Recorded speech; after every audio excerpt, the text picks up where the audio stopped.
क्या आपको पता है कि जो ये कोआला नाम के जो जीव होते हैं ये ना बहुत मतलब छुछुंदर टाइप मतलब बहुत ये टाइप के होते हैं मतलब इधर उधर घूमते रहते हैं और मतलब इसको कंट्रोल करना बहुत मुश्किल है। तो ना जब भी साइंटिस्ट को इसका वेट मापना पड़ता है वजन, तब वेटिंग स्केल पे देखो कुछ ऐसा रख दिया जाता है और तब ये जो कोआला है ये आके उस पे बैठ जाता है, क्योंकि इनको ऐसा जगह बहुत पसंद होता है और यही तरीका है इनको मापने का। This is how to weigh a koala. Fact number 27, ये जो आप अपने स्क्रीन पर देख रहे हो ये देखो ये कितना मस्त सा स्टैचू है। ये घर के आगे रखा हुआ एक मस्त सा फ्रंट यार्ड स्टैचू है, बट मैं आपको बताऊं ये कोई स्टैचू है ही नहीं। ये एक रियल कुत्ता है, एक ऐसा कुत्ता जो कि स्टैचू की तरह दिखता है। मतलब इसका जो स्किन होता है, इसका स्किन इतना ऐसा टाइप का होता है, देखो आप खुद ही स्टैचू ऐसा लगता है। और इसका जो फेमस नाम है वो है मैक्सिकन हेयरलेस डॉग। इनके शरीर में बाल होता ही नहीं है। इसका आप मल्टीपल इमेजेस को देख सकते हो। फैक्ट नंबर 26, ये देखो कितनी यूनिक लुकिंग और ब्यूटीफुल सी एक बर्ड है, पर मैं आपको बताऊं ये कोई बर्ड है ही नहीं।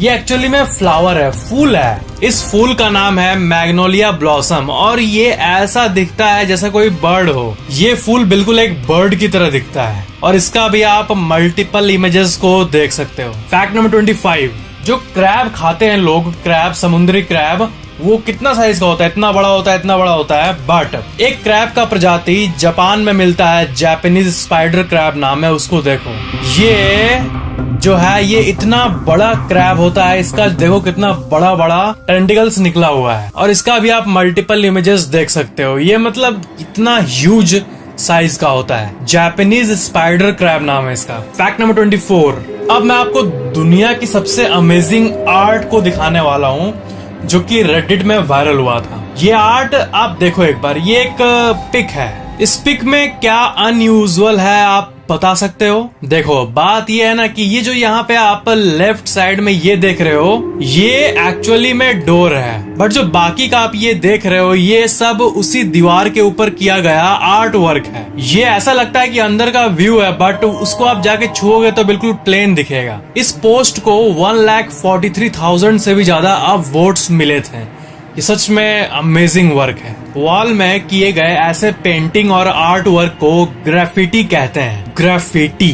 फैक्ट नंबर 23, देखो बहुत मस्त सा आपको चीज दिखा रहा हूँ। देखो कोई भी दो आदमी, दो पर्सन या फिर कितने भी पर्सन जब पार्क में जाते हैं गर्मी के समय, तब वो पार्क में बेंचेस खोजते हैं। तो बेंच जो होता है वो बेंच जहाँ रखा रहता है वहाँ जाके हमको बैठना पड़ता है। बट अगर उस जगह पे धूप है, मान लो कि 5 बेंच है, पांचों में धूप पड़ रहा है, उसमें से एक खाली है, तो आप जाकर बैठोगे और धूप को सहना ही होगा। ऐसा कोई मतलब ये नहीं है। बट ये देखो एक ऐसा पार्किंग सिस्टम, जो ये बेंच दिख रहा है आपको पार्क का, ये एक रेलवे ट्रैक जैसी चीज पर रखा हुआ है और जिस तरफ छांव है उसको ऐसे पकड़ के रोल करके वहां ले जाओ पेड़ के नीचे या फिर जहां मने आपको वहां ले जाओ और आप इस पोर्टेबल सीटिंग सिस्टम का मजा ले सकते हो।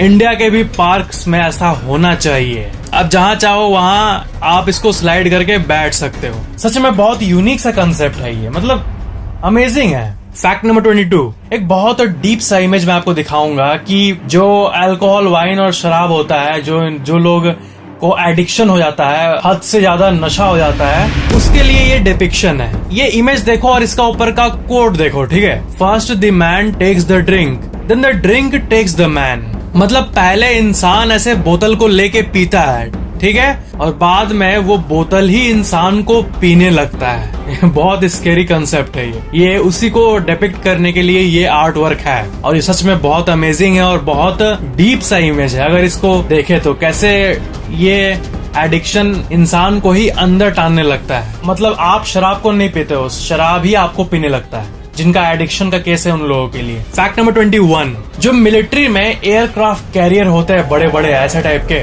वो कुछ ऐसे दिखते हैं। तो ना देखो एक नॉर्मल सा जो ये बोट होता है जिसपे बैठ के लोग अक्सर पार्क्स में ऐसे बोटिंग करते हैं, उसके कंपैरिजन में ये देखो कितना बड़ा है। मिलिट्री एयरक्राफ्ट कैरियर इतना बड़ा होता है, आप यहाँ पे देख सकते हो कि यहाँ पे कितना छोटा सा ये बोट है उसके कंपैरिजन में। तो ये था एक इंटरेस्टिंग सा कंपैरिजनल व्यू।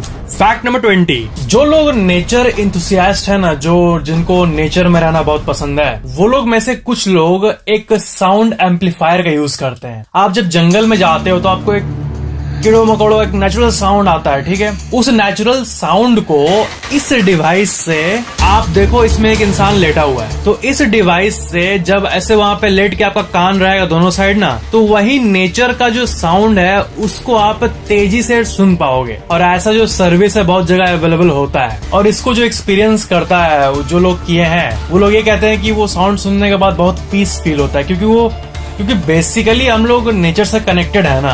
तो इस नॉइज एम्पलीफायर के चलते आपको नॉर्मल साउंड भी बहुत एक डिजिटल साउंड की तरह सुनाई देता है, और पूरा एकदम जोर से सुनाई देता है एकदम। Forest noise amplifier. Fact number 19, octopus के जो ये ऐसे होते हैं, निकले रहते हैं लेग्स, जो हम लोग एज्यूम करते हैं, ये कितने होते हैं, कितने लेग्स होते हैं ऑक्टोपस के? आपको आंसर मालूम ही होगा, ऑक्टोपस नाम ही है तो 8 लेग्स होंगे। बट सबसे बड़ा फैक्ट ये है, and octopus actually has 6 arms and 2 legs, not 8 legs. वो जो 6 होता है ऑक्टोपस का, जिसमें से 6 जो होता है उसका आर्म होता है, हाथ होता है, और बाकी 2 ही पैर होता है।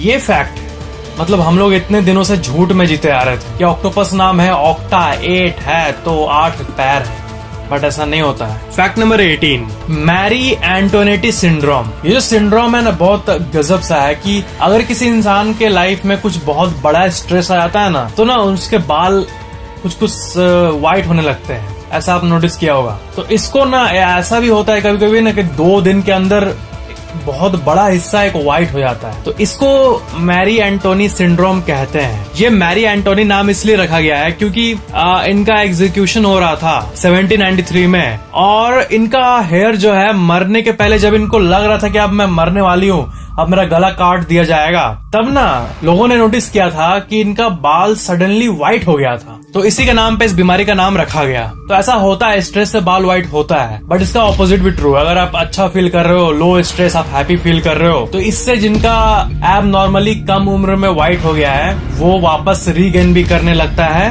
कलर। मतलब वो नेचुरली अपना कलर वापस आ जाता है जब आप लेस स्ट्रेस्ड, कम स्ट्रेस्ड या फिर हैप्पी फील करते हो। फैक्ट नंबर 17, एक सिस्टम होता है टंग ड्राइव सिस्टम। जिन लोगों का स्पाइनल कॉर्ड इंजरी होता है ना, इससे वो चल नहीं पाते हैं, तो वो लोग बैठे रहते हैं व्हील चेयर में, तो ना उनके इस पार्ट में, ऊपर वाले पार्ट में एक ऐसा कुछ होता है, देखो फिट होता है। और ना माउस पैड आप देखे हो, माउस पैड, उसमें ऐसे करने से माउस हिलता है, वैसे ही कुछ इसमें होता है। अगर कोई अपने टंग से इस पैड पे ऐसे करे राइट, तो उसका जो व्हील चेयर है वो राइट घूमने लगता है। ऐसा सिस्टम, मस्त सा सिस्टम है ये।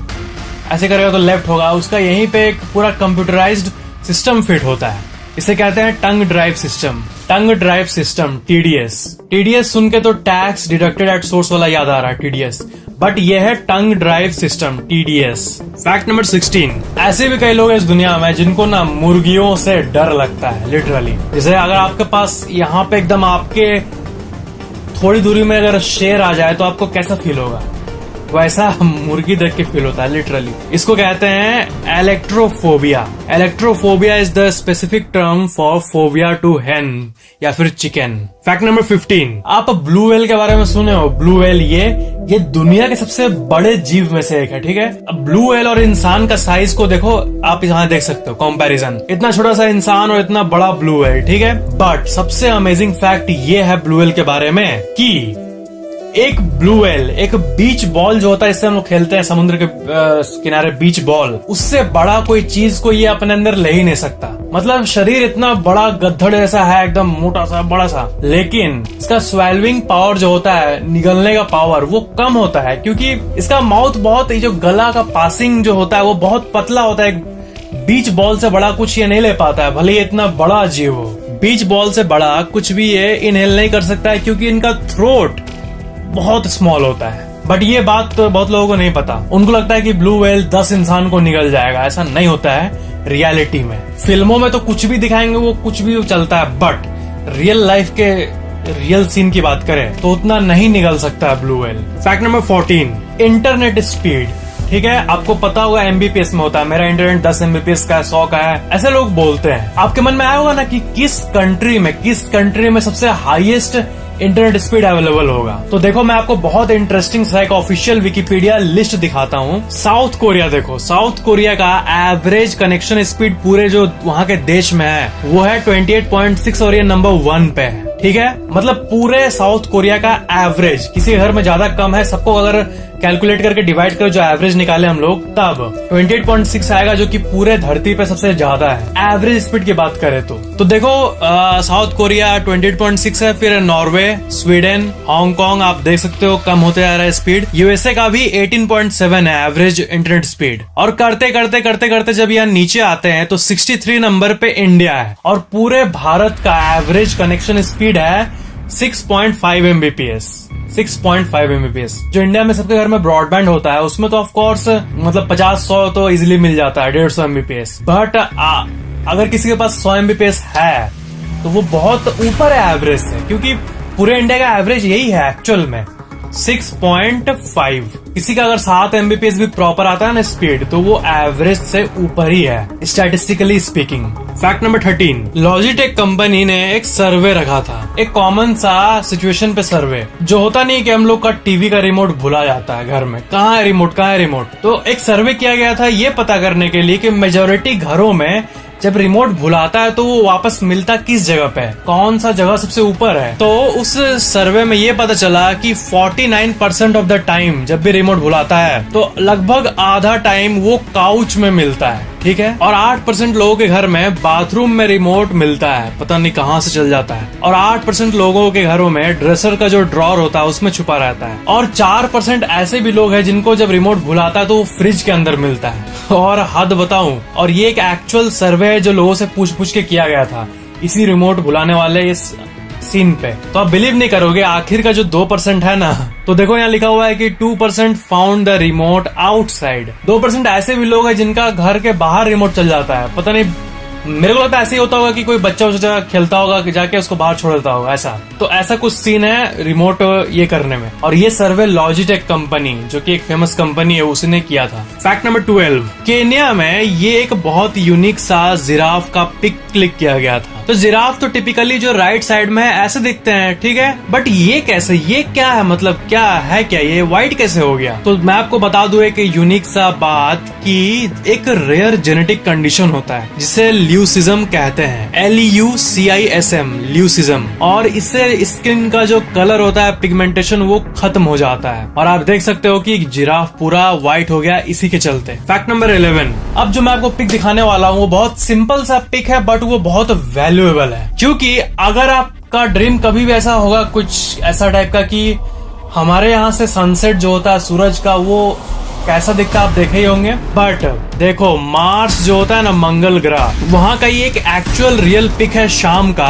और मार्शियन सरफेस से ये अप्रैल 15, 2015 पे क्लिक किया गया था उस दिन शाम को। तो मंगल ग्रह से सनसेट कुछ ऐसा दिखता है। ये इमेज एक्चुअल में सिंपल आपको लग रहा होगा, मतलब ठीक है एक इमेज है, बट जो साइंटिस्ट है ना नासा में, इसरो में, ये लोग के लिए ये बहुत डोप पिक्चर है, क्योंकि मतलब ये साइंटिस्ट के नजर में बहुत वैल्यूएबल इमेज है, मंगल ग्रह का सनसेट। फैक्ट नंबर 10, मैंने आपको एक बार बताया था ना कि चेस जो होता है वो मतलब ऐसा रियल में भी खेला जाता था पहले के जमाने में। ऐसा चेस तो हम लोग खेलते हैं तो छोटा सा, बट इसमें रियल में घोड़ा हाथी पे बैठ के खेला जाता था, पता है। इस इमेज को देखो, ये 1924 का एक ब्लैक एंड व्हाइट इमेज है। और ये जो गेम है इसमें देखो रियल का घोड़ा वोड़ा दिख रहा है ना आपको यहाँ पे। तो ये जो एक्चुअल जो गेम का पिक है, ये जो गेम है ना, इसको खत्म होने में 5 घंटे लग गए थे और तब भी मैच आखिर में ड्रॉ ही हुआ था। ये एक ह्यूमन चेस गेम है जो कि 1924 में खेला गया था। उस टाइम का ये एक्चुअल रियल पिक्चर है और ये बहुत अमेजिंग है। ये रशिया का पिक है।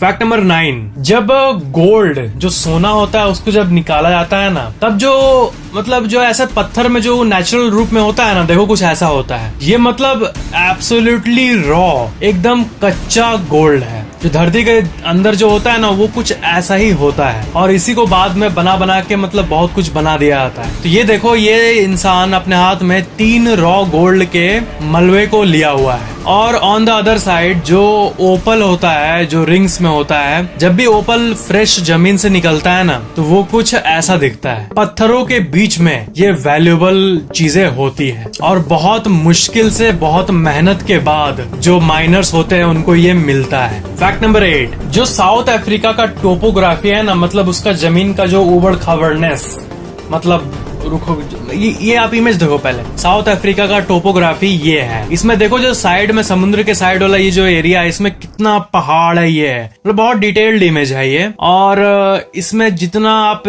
डिटेल देखो ये ऐसा होता है, मतलब ऐसा उबड़ खाबड़नेस है साउथ अफ्रीका का, और ये दुनिया के सबसे कॉम्प्लेक्स उबड़ खाबड़नेस में से एक है। फैक्ट नंबर 7, एक वेदर फेनोमेनन होता है जिसे कहते हैं ल्यूनर कोरोना। ये वो अलग कोरोना है, ये इसका नाम ही है, मतलब इस फेनोमेनन का नाम ही कोरोना है, वो कोरोना को मतलब नहीं है इसका। तो इसमें क्या होता है ना कि मून जो होता है वो रेनबो जैसी एक चीज से ऐसा मून दिखता है, ये ऐसा कुछ व्यू होता है ल्यूनर कोरोना नाम का। और ये सच में बहुत अमेजिंग और रेयर व्यू है मून का, जो ये आप अपने स्क्रीन पर देख रहे हो। फैक्ट नंबर 6, जो चिड़ियों का नेस्ट होता है वो कुछ ऐसा होता है, ठीक है, पेड़ों पर रहता है, बट एक बॉल्ड ईगल नाम का ये जो चिड़िया है, इसका जो नेस्ट होता है ना, आप देखो इंसान बैठा हुआ है, इतना बड़ा सा नेस्ट होता है बाल्ड ईगल का, 5 फीट वाइड, 3 फीट डीप, ऐसा टाइप का होता है ये। और जो लार्जेस्ट फाउंड जो इंसान को मिला है एक बाल्ड ईगल का ये नेस्ट, इसका जो डायामीटर है वो 9.5 फीट है, 20 फीट गहरा है और वजन करीब 6000 पाउंड्स है, मतलब करीब 2700 किलोग्राम का नेस्ट। फैक्ट नंबर 5,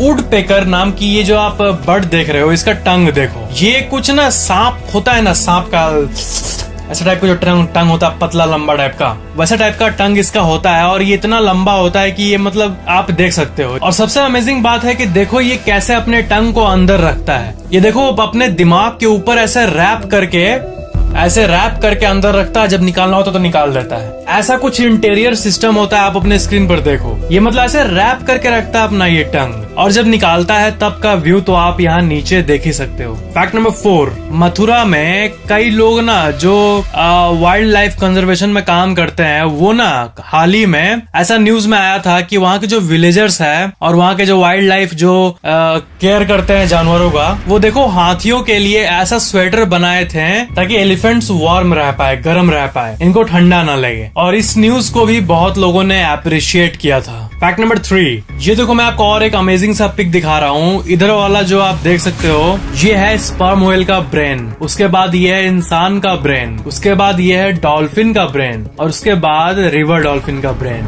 और जो आप ये इधर वाला देख रहे हो, ये जो स्पर्म व्हेल का ब्रेन है, ये करीब 10 किलो का होता है, मतलब जो इतना ये जो है ये उन लोगों का इतना बड़ा होता है और इंसानों की तरह ही दिखता है स्पर्म व्हेल का ब्रेन। फैक्ट नंबर 2, एवोकाडो का नाम सुने आप? ये फल एवोकाडो सुने ही होगा, जरूर सुने होगा, और हो सकता है इसको आप लिए भी होगे हाथ में। उतना भी पॉपुलर नहीं है बट आपको पता ही होगा। तो ये देखो, ये दुनिया के सबसे लंबे एवोकाडो के प्रजाति में से एक है और ये बहुत रेयरली पाए जाते हैं, इतने लंबे लंबे एवोकाडो। फैक्ट नंबर 1, फाइनेंस वाले वीडियो में मैंने आपको बताया था कि ये जो कॉइन्स होते हैं इन्हें बनाने का खर्चा कितना होता है, तो उसी के कॉन्टेक्स्ट में मैं आपको और एक चीज बताऊंगा। पहले ये रिवीजन सुन लो। आपको पता होना चाहिए कि जो ये गवर्नमेंट कॉइन बनाती है और उसका जो लोहा या फिर जिससे भी बनता है ये मेटल, इसका भी कॉस्ट आता होगा, इसका भी तो प्राइस है।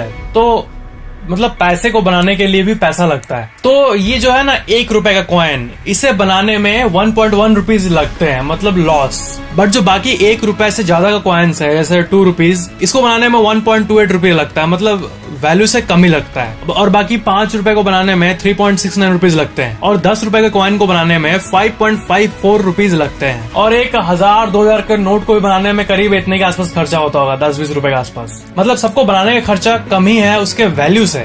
बट 1 रुपए का कॉइन का जो वैल्यू है वो तो 1 ही रुपया है ना, तो उसे बनाने का कॉस्ट ज्यादा है। अब नेक्स्ट फैक्ट ये है कि कॉइन किससे बनता है। बहुत लोगों को लगता है कि आयरन या फिर आयरन प्लस स्टील ऐसा होता है, बट नहीं। RBI, reserve bank of India का एक ऑफिशियल पेज है, एक बहुत ही यूनिक सा पेज, उसमें कॉइन का सारा जो एक बनाने का डेटा होता है वो दिया हुआ है। 5 रुपए का जो नया कॉइन होता है ना, उसे फेरेटिक स्टेनलेस स्टील FSS से बनाया जाता है। और जो ओल्ड 5 रुपए का कॉइन है, ये फेमस वाला, इसे क्यूप्रो और निकल से बनाया जाता है। और 2 रुपए को वही FSS, फिर पुराने वाले को क्यूप्रो निकल, फिर ओल्ड 1 रुपए को FSS स्टेनलेस स्टील। और ये सारा डेटा आप देख सकते हो। ये RBI का जो लिंक है, ये आप यहाँ देखो, यही है इसका ऑफिशियल पेज। मतलब पैसे को बनाने के लिए भी पैसा लगता है, तो ये एक बहुत ही अमेजिंग सी बात है। तो इसको अगर हम लोग पीछे ले जाएं तो दुनिया का सबसे पहला जब कॉइन ये सब बन रहा होगा, दुनिया का एवोल्यूशन हो रहा होगा, सबसे पहला बार कॉइन इंट्रोड्यूस होगा या फिर नोट नया निकला होगा, तब उस टाइम कैसे शुरुआत हुआ था, बहुत अमेजिंग सी बात है। और मैं आपको फैक्ट बता दूं, इंडिया में आप कभी 10,000 का नोट देखे हो? 10,000 का नोट आपको पता है 1938 में RBI ने, जब उस टाइम ब्रिटिश राज था ना, तब उस टाइम एक बार 10,000 का भी नोट इंट्रोड्यूस किया गया था, पता है 1938 में। बट बाद में जाके इसको डिमोनेटाइज कर दिया गया। ये एक बहुत ही मतलब अमेजिंग बात है, इतने पुराने टाइम में 1938 में 10,000 का नोट, बाप रे। So that was the video पसंद आया तो लाइक जरूर करना और शेयर भी जरूर कर देना। और आप मेरे ऑफिशियल इंस्टाग्राम आईडी को भी फॉलो कर लेना, लिंक डिस्क्रिप्शन में दिया हुआ है। और चैनल को सब्सक्राइब करके बेल आइकन भी ऑन कर लेना। Thank you so much for watching this video.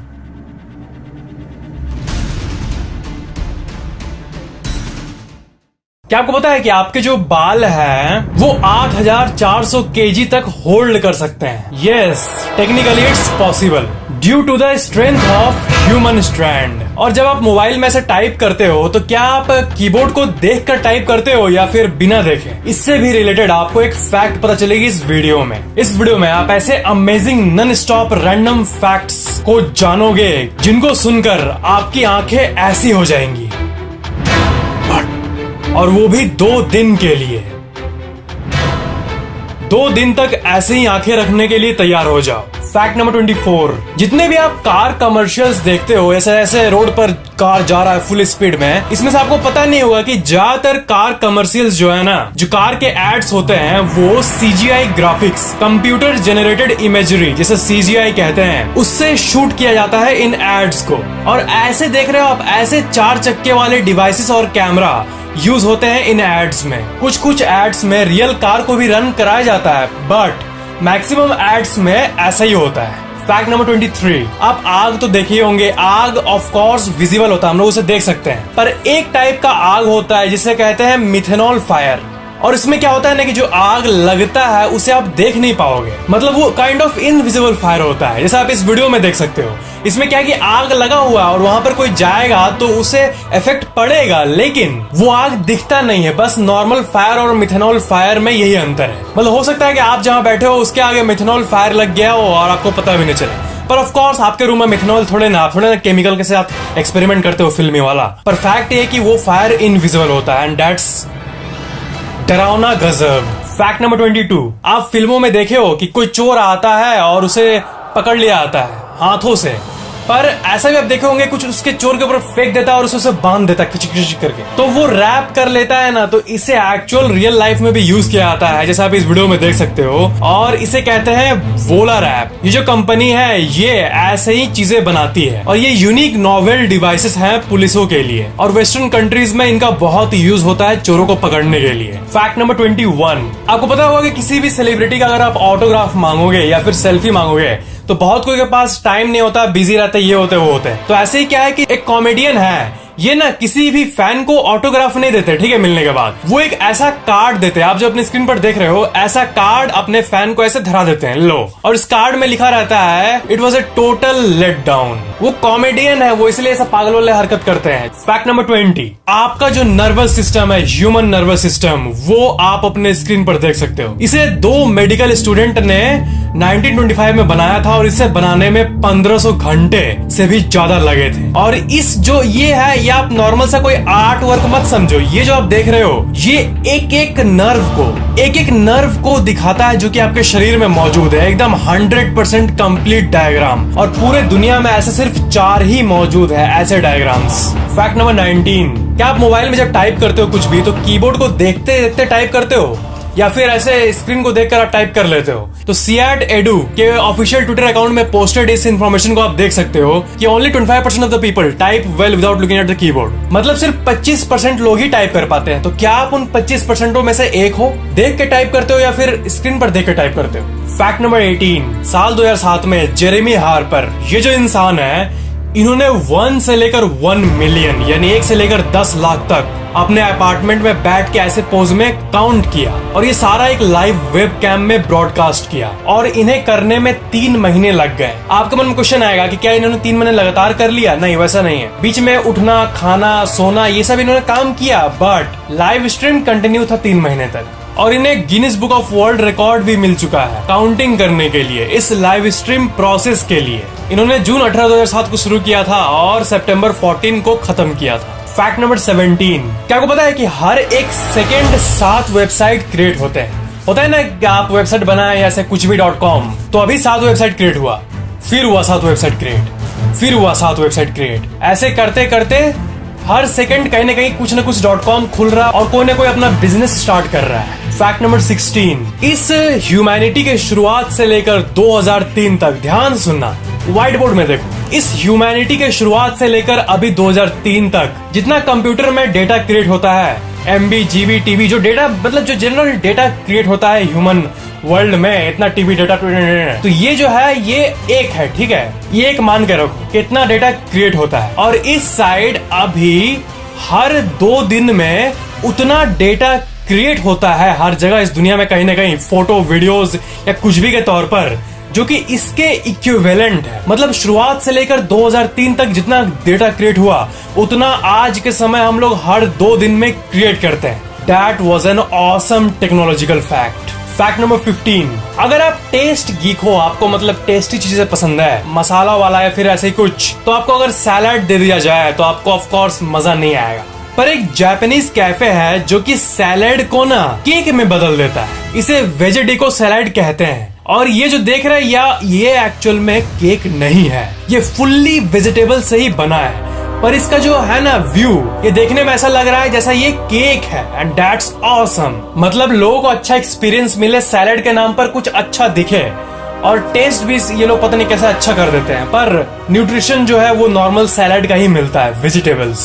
इसका नाम मैं फिर से कह दूं, वेजेडिको सैलड। फैक्ट नंबर 14, ग्रैंडाला नाम का एक बर्ड होता है और इसके झुंड को आप देख सकते हो, और इस झुंड में आप जो ब्लू कलर का देख रहे हो ये मेल है, और जो ब्राउन कलर का देख रहे हो वो फीमेल्स हैं। मतलब ये एक ऐसा बर्ड का स्पीसीज है जिसमें मेल और फीमेल दोनों का कलर अलग अलग होता है, बिल्कुल डिफरेंट। फैक्ट नंबर 13, पिरामिड के इस इमेज को देखो, ठीक है, ये नीचे से लिया गया एक फोटो है, और नीचे यहाँ पर आप जूम करके देख सकते हो कि ये जो लेडी है ये बैठी हुई है, और ब्रिक का साइज ह्यूमन के साइज से कंपेयर कर लो और ये सोच लो कि एक्चुअल पिरामिड कितना बड़ा है ऊपर तक। फैक्ट नंबर 12, जुपिटर जो है ये आपको पता होगा कि इसका 4 मून है। मतलब मून्स तो बहुत है, 60 से भी ज्यादा, पर जो सबसे बड़े वाले हैं, वो 4 है। लो, यूरोपा, गैनीमेडा, कैलिस्टो, ये चारों आप देख सकते हो। मतलब देखो, ये बहुत ही ऑसम पिक है। ये है चांद, ठीक है, और चांद के बगल में ये आप बीच में जुपिटर को देख सकते हो, बड़ा डॉट, और उसके साइड में 4 छोटे छोटे डॉट्स को देख सकते हो। ये एक्चुअल में जुपिटर का मून है। फैक्ट नंबर 11, ये फैक्ट को ना ध्यान से समझना, ठीक है। चैडविक, जिन्होंने न्यूट्रॉन का आविष्कार किया था, आपको तो पता ही होगा कि इलेक्ट्रॉन, प्रोटॉन और न्यूट्रॉन ये तीनों होते हैं इस दुनिया में एटम के अंदर। एटम इसी से बना है, इलेक्ट्रॉन, प्रोटॉन और न्यूट्रॉन। तो फैक्ट ये है कि Chadwick, the discoverer of neutron, was a student of Rutherford, discoverer of proton, who was the student of Thomas, the discoverer of electron. जिन्होंने इलेक्ट्रॉन का आविष्कार किया था वो रदरफोर्ड, जो कि प्रोटॉन का आविष्कार किए थे, उनके स्टूडेंट थे, और रदरफोर्ड जो कि प्रोटॉन का आविष्कार किए थे वो चैडविक, जिन्होंने न्यूट्रॉन का आविष्कार किया था, उनके स्टूडेंट थे। फैक्ट नंबर 10, ये एक बहुत ही मस्त फैक्ट है। एलिफेंट यानी हाथी जो है, ये कोई भी अगर मेल बोलेगा, इंसानी मेल, तो ये समझ जाएंगे कि कोई मर्द बोल रहा है, और कोई औरत बोलेगा तो वो समझ जाएंगे कि कोई औरत बोल रही है। वो ह्यूमन में मेल और फीमेल में डिफरेंशिएट कर पाते हैं एलिफेंट्स, और कौन सा ग्रुप ऑफ पीपल सामने है वो भी कर पाते हैं। मतलब समझो, मान लो कि कोई आदिवासी ग्रुप का कोई झुंड आया, मर्दों का झुंड जो कि हंट करना चाहता है, तो उनका आवाज सुन के ये लोग क्या करते हैं कि गैदर कर लेते हैं और एक झुंड में भागने लगते हैं। पर अगर कोई वही फीमेल आई जो कि मान लो वेस्टर्न साइड से है, जो कि नॉर्मल ह्यूमन है, और वही मान लो कि कोई फीमेल का ग्रुप आया, ठीक है, वो लेस लाइकली टू थ्रेटन है इन हाथियों को। तो इस मामले में वो कुछ नहीं करते, वो बस वही रहते हैं। मतलब आवाज से ये समझ जाते हैं कि कौन टाइप का आदमी आ रहा है। दैट्स गजब। मतलब हाथी ये डिफरेंशिएट कर सकते हैं कि वॉइस जो है वो मैन से आ रहा है या वुमेन से आ रहा है या बॉय से आ रहा है या फिर किससे आ रहा है। फैक्ट नंबर 9, आप पानी के अंदर 1-2 मिनट से ज्यादा नहीं रह सकते, आपको पता ही होगा, ठीक है, नॉर्मल इंसान। अब कुछ सुपर ह्यूमंस तो कर लेते, ये अलग बात है, पर एक नॉर्मल इंसान भी बहुत देर तक पानी में रह सकता है। इससे रिलेटेड एक टेक्नोलॉजी है। ये आर्टिकल देखो, इंजेक्टेबल ऑक्सीजन पार्टिकल में make dream the reality. Injectable oxygen particle मतलब ये अभी एक टेस्टिंग फेज में है, पर इसमें होता ही है ना इस टेक्नोलॉजी में कि आपके अंदर पहले से ऑक्सीजन इंजेक्ट कर लिया जाता है, और इंजेक्ट करने के बाद अगर आप पानी में गए तो आप फिर बहुत देर तक पानी में रह सकते हो, क्योंकि ऑक्सीजन आपके अंदर पहले से ही है। ये अभी एक्सपेरिमेंटल स्टेज में है, पर जब ये पब्लिक में रिलीज होगा या फिर ऐसा कुछ ये मेन स्ट्रीम में आएगा तो मैं आपको जरूर बताऊंगा फ्यूचर में। फैक्ट नंबर 8, ये एक बहुत ही मस्त साइकोलॉजिकल फैक्ट है। आपको किसी दोस्त, मतलब देखो,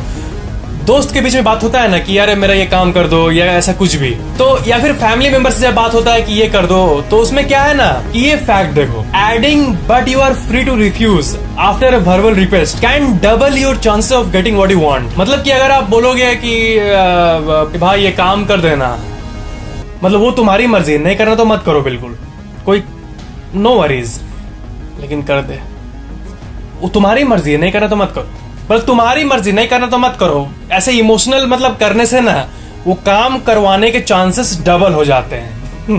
फैक्ट नंबर 7, मेक्सिको में एक मॉन्टेरे स्टेडियम है, और इस स्टेडियम का एक व्यू देखो, ये बिल्कुल पहाड़ों के साइड में है, और ये ऑसम पिक इंटरनेट पे बहुत पहले वायरल हुई थी, और ये दुनिया के सबसे यूनिकली लोकेटेड स्टेडियम्स में से एक है।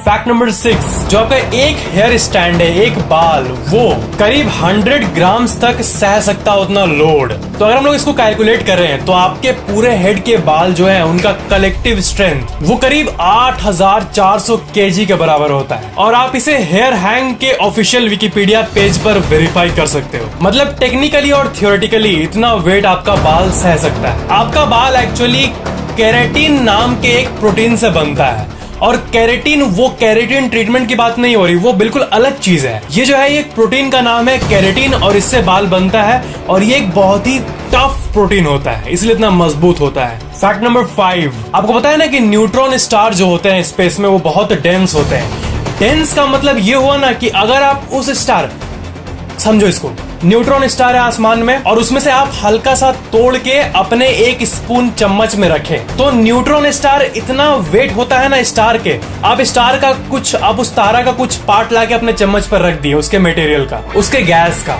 तो वो एक चम्मच neutron star 10 million ton weight करेगा। मतलब 9 अरब किलो, इतना डेंस होता है neutron star. Fact number 4, deer कैसे होता है? डियर ऐसे दिखते हैं, ठीक है, जो हिरन होते हैं वो ऐसे दिखते हैं, पर एक टाइप का यूनिक हिरन आता है जिसे माउस डियर कहते हैं, और ये जो है ये ऐसा लगता है ना कि माउस और डियर का मिक्सचर है, चूहा और हिरन का। और क्या है कि साल 1990 के समय ना ये लुप्त हो गए थे, कहीं दिख नहीं रहे थे, और साइंटिस्ट्स ने ये होप छोड़ दिया कि अब ये लुप्त हो गया अंटिल नवंबर 2019 में इसे फिर से रीडिस्कवर किया गया, एंड दैट्स अमेजिंग। इस माउस डियर का जो एक्चुअल टेक्निकल एनिमल नेम है वो है चेब्रोटेन। फैक्ट नंबर 3, मेरकत नाम का ये जो जीव होता है, ये क्या है ना, ये सबसे यूनिक जीव में से एक है। आप इनके चाल ढाल को देख सकते हो, और क्या है ना कि ये बिल्कुल इंसानों की तरह बहुत देर खड़े रहते हैं। ये बहुत ही अमेजिंग प्रॉपर्टी इनके बारे में। इनके ग्रुप को एक मॉब बोला जाता है, एक गैंग बोला जाता है, एक क्लैन बोला जाता है। मतलब ये बिल्कुल ग्रुप में थग लाइफ की तरह जीते हैं, हंट करते हैं, खाते पीते मस्त रहते हैं। फैक्ट नंबर 2, जटायुज अर्थ सेंटर, ये जो जगह है ये केरला में मौजूद है, और ये दुनिया का सबसे बड़ा बर्ड स्ट्रक्चर है, और ये वर्ल्ड का लार्जेस्ट बर्ड स्कल्पचर का रिकॉर्ड लिया हुआ है। और ये जो बर्ड देख रहे हो ये जटायु है, उसी को डिपिक्ट किया गया है। तो आप कभी अगर केरला गए तो वहां पर इसे जरूर विजिट करना, जटायुज अर्थ सेंटर। फैक्ट नंबर 1, याद है पहले का वो बचपन वाला जमाना? याद करो जब आप 7-8 साल के थे, 6 साल के थे, उस टाइम कीपैड वाला फोन आता था, और स्मार्टफोन का तो नामो निशान नहीं था दूर दूर तक, बहुत कम। तो उस टाइम क्या होता था कि रिमूवेबल बैटरीज होता था हम लोग के पास, और हम लोग जब भी बैटरी खत्म होता था, चार्ज एकदम बहुत लेता था, तो हम लोग नया बैटरी लाते थे और लगा देते थे। तो आजकल इतने दाम के लाखों 2 लाख 3 लाख स्मार्टफोन आ रहे हैं आजकल, पर उसमें बैटरी नॉन रिमूवेबल ही क्यों होता है? मतलब रिमूवेबल फीचर क्यों नहीं देते वो लोग? तो बहुत लोग ये कहते हैं कि कंपनीज जो है वो ज्यादा सेल कर पाए, ताकि जब भी चार्ज का ये प्रॉब्लम दिखे तो लोग नया खरीदने का सोचे, इसलिए वो लोग ऐसा करते हैं। तो ये बात आपके ऊपर है। अब कंपनी का क्या मोटिव है वो तो जानना मुश्किल है, पर ऐसा लोग सोचते हैं यूजुअली। पर इसके कई टेक्निकल रीजंस भी है, पता है। पहली बात है कि आजकल जितने भी जो बड़े फोन्स हैं उसमें वाटर प्रूफ फीचर जरूर आता है, और अगर रिमूवेबल बैटरी का फीचर है, ओपन करने का फीचर, तो वो बिल्कुल वाटर प्रूफ नहीं बन सकता है, क्योंकि वो सील्ड होगा तभी वाटर प्रूफ बन पाएगा। और सेकंड यूनिक कारण ये है ना कि फ्यूचर में फोल्डेबल फोन्स आने वाले हैं। आपको पता ही होगा सैमसंग इसका तैयारी भी कर रहा है, तो इसमें अगर रिमूवेबल बैटरी दे दिया तब तो हो गया ठन गोपाल। उसमें क्या है कि उसमें टेढ़ा बैटरी ही लगेगा, और इतना जो कारीगरी करना है इसमें वो लोग सील करके ही देंगे, ये नहीं कि खोल के ढुका दो, मतलब घुसा, मतलब लगा दो। तो ये जो इंजीनियरिंग एस्पेक्ट है उसके चलते ये नहीं देते हैं। और ये बात है कि फोन आजकल सबको स्लिम चाहिए, ठीक है, एकदम स्लिम चाहिए, तो उसके लिए भी ये लोग कॉम्पैक्ट करके स्पेस डिजाइनिंग करके और अपने हिसाब से सब कुछ करते हैं। और वही अगर रिमूवेबल बैटरी का फीचर चाहिए तो उसमें बैटरी कवर होता है, प्लस बैक कवर होता है, प्लस उसका डिजाइन बदलना पड़ता है, तो उसे स्लिम नहीं बन पाता है। ये पॉसिबल है ही नहीं, इसलिए ना कंपनी नहीं करती है। Design and slimming reason. और अगर अपने हिसाब से वो लोग कॉम्पैक्ट बना के रखें तो अंदर में वो लोग कोई भी कारीगरी कर सकते हैं, और बैटरी का शेप कुछ भी हो सकता है। हमें क्या मतलब, हमें चेंज तो करना नहीं है बैटरी। मतलब ओवरऑल अगर एक वर्ड में बोलूं तो इफिशिएंट यूज, इफिशिएंसी के चलते इफिशिएंटली वो लोग डिजाइन कर सके, इसलिए मोटे मोटे गद्धड़ जैसे रिमूवेबल बैटरी जो होते हैं वो देंगे तो नहीं चलेगा, इसीलिए। और वाटर प्रूफ तो भूल ही जाओ। तो वही नॉन रिमूवेबल बैटरी के चलते उसे एक टाइटर डिजाइन मिल पाता है, जो कि ओपन नहीं हो, एकदम स्लिम दिखे। अगर आपको ये वीडियो पसंद आया तो लाइक जरूर करना और शेयर जरूर कर देना, और अगर आप पहली बार चैनल देख रहे हो तो सब्सक्राइब करके बेल आइकन जरूर ऑन कर लेना, ताकि मेरे आने वाले अमेजिंग वीडियोस आपको तुरंत मिल जाए। Thank you so much for watching.